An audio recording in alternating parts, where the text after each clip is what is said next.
Video number 2, and in this video I'm going to be going over question number 10 and number 5 from your homework. I'm also going to be going over how this section of our math chapter relates to your project. So make sure you click either here for number 10, here for number 5, or here for the project. Let's get started. 10. Like always, I have my trusty highlighter to highlight any information I need. So first I'm going to highlight the word complete. So that way I know at the end of the problem I can go back and make sure that I actually completed the problem. So now this is all the problem gives us. There's no story or instructions. So I'm going to go over how we would use this. So this is going to try to make 3 to 5 into a bigger equivalent ratio. So the reason I know it's bigger is because first of all, we're multiplying. I can see 2 multiplication symbols on the side, and I see that 5 turned into 15. So I'm actually going to highlight that arrow. So that way I know we're making that ratio bigger. So an equivalent ratio means that the 2 ratios equal the same thing, or they mean the same thing. One number is just bigger than another.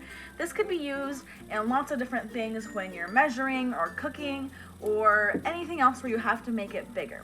So I'm going to look at the 5 and the 15 first, since that's the first thing I have.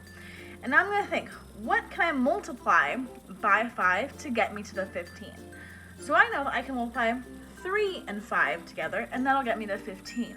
So whatever we do to one term of the ratio, we have to do to the other as well. So now that I have the 3 over here, I'm going to multiply the 3 by 3. So it'll be 3 times 3, and that equals 9. So our final ratio is going to be 9 to 5. Again, these are equivalent ratios, and these two mean the same thing. If I were to say that Elsa has 3 red balls to every 5 green balls, it would be the same thing as me saying that Elsa has 9 red balls to every 15 green balls. So I'm going to draw you guys a little picture just so that makes sense. So I don't have green and red, but I used open circles and yellow circles. So let's just say that Elsa has 3 purple balls for every 5 yellow balls. So now I'm going to multiply that by 3 to make 3 sets. So now I have 3 sets of 3 to 5, 3 to 5, and 3 to 5. So if I were to put them all together, it would be 9 to 15. But all I have done is combined those ratios. I haven't changed the meaning of the ratio.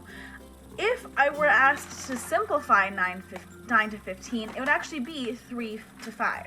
So that's how you complete problem number 10. So just to make sure that I've actually completed the problem, I have to make sure that all of my blanks are filled in, and they are, so I know it's totally done. So let's move on to the next problem. Alright, problem number 5 says, solve, show your work. So I'm going to highlight all of that, solve and show your work, because we want to make sure we solve the problem when we're done, and we should always be showing our work. So now we're going to do question number 5. In a competition, the ratio of the number of tickets Mark collected to the number of tickets Julia collected is 4 to 3. So I'm going to highlight Mark to Julia and 4 to 3. So that way I can immediately see that I'm comparing Mark to Julia, and it's the number of tickets, and that's 4 to 3. Now down here it says Julia collected 36 tickets. So I'm going to highlight Julia and 36 tickets. And then it says how many tickets did they collect all together. So here's the way I would go about solving this question. So I hadn't realized earlier that my phone had died and that my recordings wasn't recording. So I'm going to go back over how I would do number 5. So like I said, I would start by writing down my ratio, 4 to 3, which it says in the problem. And then underneath it, I'm going to write which person goes with which term of the ratio. So it says Mark to Julia, 4 to 3. So right underneath it, I just wrote Mark underneath 4 and Julia underneath 3. So to help myself figure out the question, I wrote this little kind of chart, and this is just to help myself out. So I made myself a little chart, and I wrote Julia 3. That's because Julia's term of the ratio is 3. And then I wrote 36 tickets, and that's because that's what it says in our problem. It says Julia collected 36 tickets. Underneath that, I wrote Mark 4, and I hadn't written anything over here yet. I just left it blank. And then I wrote Unit 1, I left another blank, and then I wrote tickets. So when I first wrote this chart, these 2 numbers weren't here, and that's because I was going to solve for them. So to do that, the first thing I did was I divided 36 by 3. And the reason I did that is because I wanted to find out how many tickets were in 1 unit. And since Julia had 3 units and she had 36 tickets, I knew that if I divided 36 by the number of units Julia had, it would give me tickets per unit. So after that I got 12, and that's why I have 12 tickets written down here.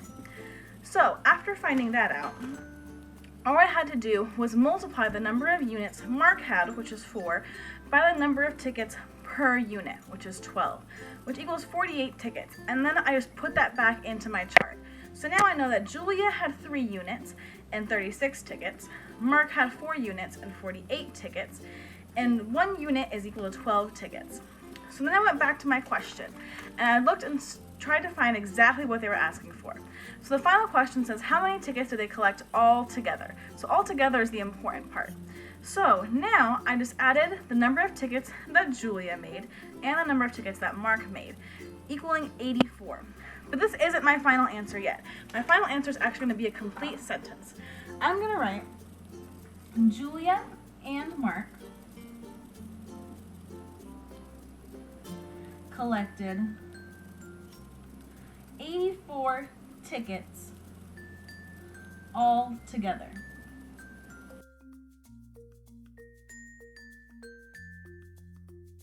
We talked about equivalent ratios with question number 10, and we talked about finding missing components of ratios like we did in question number 5.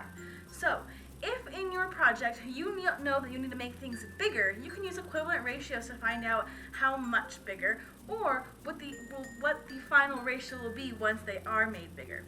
So use question number 10 and the other questions like it to help you figure out your equivalent ratios. Also, if you're doing your project and you find out that you're missing a ratio, that you need to solve for a ratio, you can use a question like problem number 5 to find those ratios. That's it for this week. Make sure that you turn in your homework for homework number 1 and number 2. They all have to be turned in, and make sure you get them back as well, as you're going to have to turn those in at the end of your project all together.